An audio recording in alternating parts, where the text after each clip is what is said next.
Hello again. Got something new to tell you guys about today, but first, blending. We're going to talk about blending today. Blending is kind of a dirty word in the distilling scene, especially the craft scene, us small guys. It doesn't have to be a dirty word. Blending is really at the heart of a lot of the whiskeys and spirits everyone enjoys.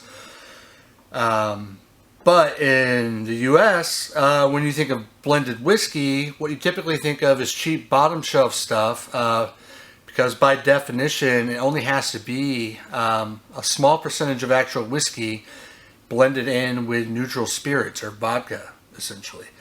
But all whiskeys are blended.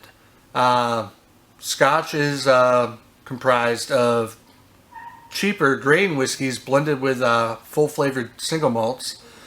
But most of the bourbons, unless you're having a single barrel, those are all blended from a range of different barrels, and the blenders pick out which barrels are going to bring those blends together.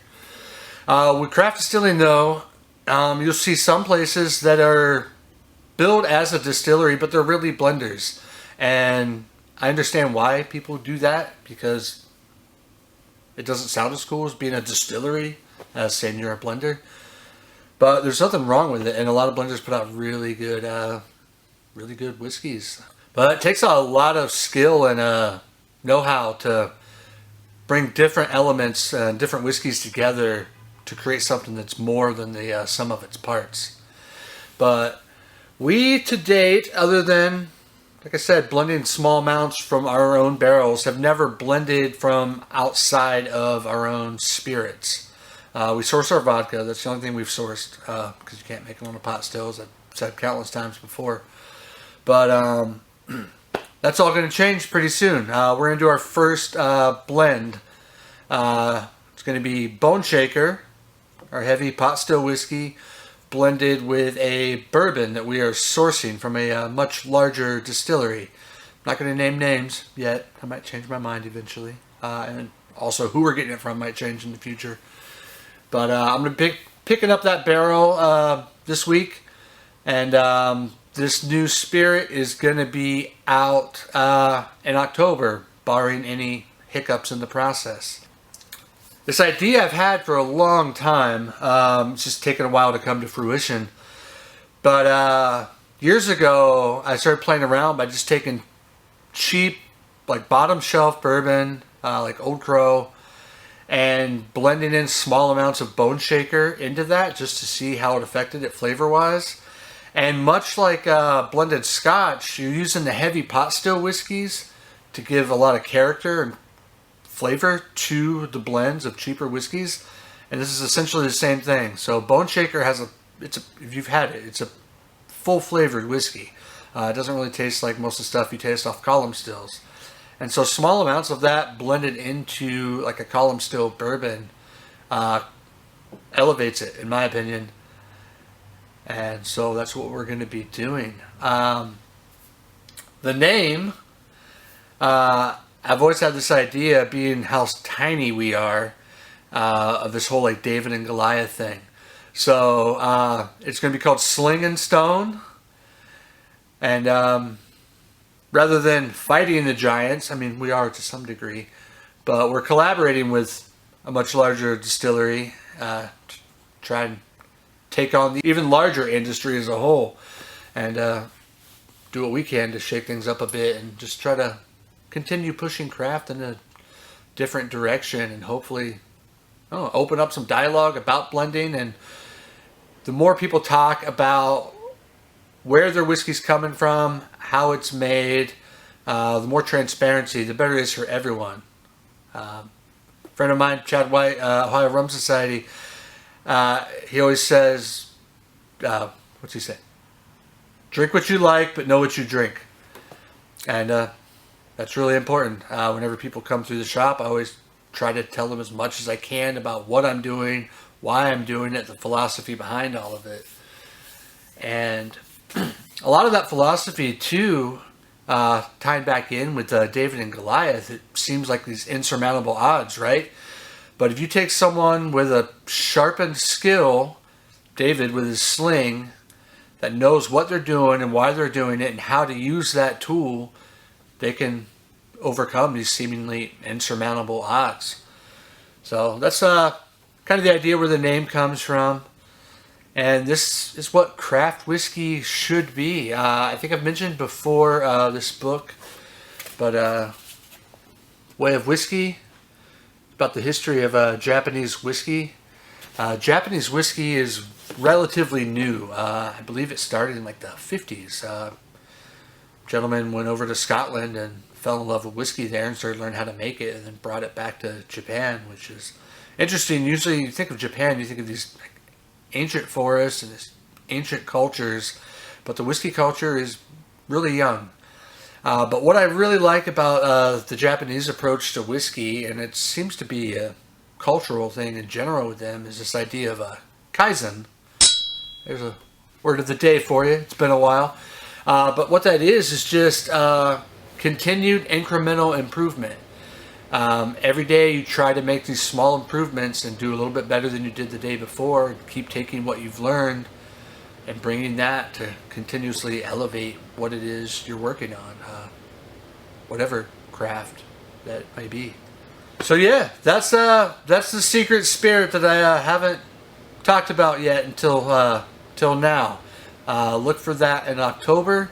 Sling and Stone. I haven't finalized the blend yet. I'll do that once I get the barrel in-house. But it's going to be more bourbon than Bone Shaker. And I have some other experimental whiskeys kind of tucked away that I might use as part of the blend. Haven't decided yet. I'm thinking each batch is probably going to vary.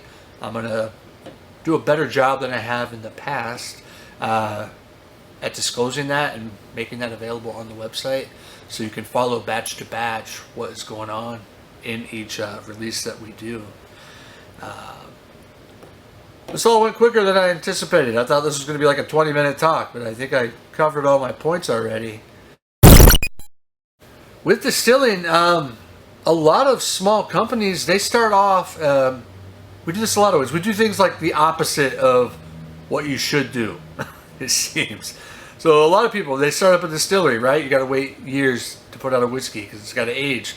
So they'll start off by sourcing and work on blending different sourced barrels and stuff, and then eventually release their own stuff that they've made. Here we are 10 years in, and now we're going to do that. But the reason for that, and it's kind of a philosophy I have like pretty much in every aspect of life I've discovered, I like to know as much as I can about the process. And I use this analogy a lot. Like I have a background in photography, and when I got into photography, one of the first things I did was just put the camera in manual mode and learn how to shoot everything manually, so I fully understood like shutter speed, aperture, how that would affect focus. And then once you kind of understand the mechanics and the why of things, then you can take that and apply different approaches. And that's where, like with photography, like technology comes in handy, where you have these different modes to shoot in, but you need to know what those modes are doing and like how it can make your life easier. When I was cycling a lot more, I got into, and I love riding a fixed gear bicycle. I know, hipster. But I talked crap about those for the longest time until I started riding one. And I love how just very in tune with the bike you are. You can feel every little like slight incline. Just very, I don't know, very much one with the bike. But with distilling, it's the same thing. I like running a simple pot still. I'm very much in touch with the flavors that are coming across at different points during the distillation, and I can fine tune that and make my cuts very precisely, compared to running a like computerized column still, where it's making cuts and making decisions that I don't really fully understand why it's doing that. It's not anything I'm interested in. For one, I like a more hands-on, tactile approach. But I think learning the basics and the simple mechanics of something is important, so you have a good foundation to build a good skill set with. So that's kind of why we did everything backwards.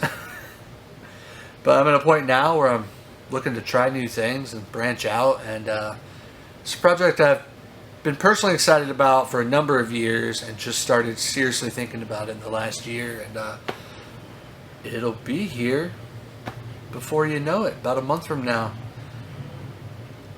That's all I've got today. If you haven't been on the Ohio Distillery Trail yet, sign up for that. It's free. You get prizes once you check off certain amounts. It's cool because a lot of people know the bigger places in town, but when they go on the trail, they learn about smaller places like us. You're going to learn something different everywhere you go. Everyone's got their own story and their own why of why they're doing what they do, why they started up a distillery or a spirits company. I probably talk a lot like I'm right. We're all right. And so we're going to tell you our story, what we believe, and what we're passionate about. And you're going to hear different things from everyone on that trail. So it's a cool experience. You'll get to see behind the scenes stuff. And yeah, do that. It's free. Also, small places like us, what keeps us alive is you. So keep sharing our spirits with your friends. Tell your friends about us. Word of mouth, as always, is huge for us. If you go away, we go away. So keep coming by, say hello, share our stuff with friends, ask for it when you're out and about. Ask people if they've heard about us. Ask people if they've heard about the trail. Yeah. Till next time. Cheers.